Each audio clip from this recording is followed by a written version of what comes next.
Hi అండి, అందరికీ నమస్తే. వెల్కమ్ టు డాటు ఫుడ్ బ్లాగ్స్. అందరు ఎలా ఉన్నారండి? ఫంక్షన్స్లో వడ్డించే టమాటా బాత్ మీకోసం ఈ వీడియోలో. ముందుగా పొయ్యి మీద ఒక గిన్నె పెట్టుకొని 1 స్పూన్ నూనె వేసుకొని, నూనె వేడయ్యాక జీడిపప్పులు వేసి వేయించి తీసేసుకోవాలండి. ఇందులోనే తాలింపులు కూడా వేసుకోవాలి.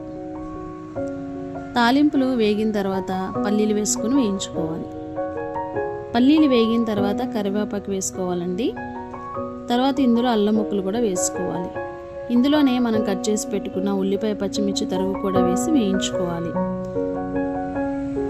ఇవి వేగిన తర్వాత మనం కట్ చేసి పెట్టుకున్న టమాటా ముక్కలు కూడా వేసి వేయించుకోవాలి.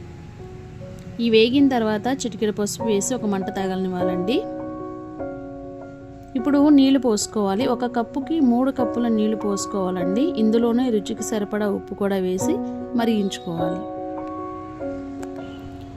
నీళ్లు మరిగాక ఇందులో ఉప్మా రవ్వ వేసి ఉండలు లేకుండా కలుపుకోవాలండి.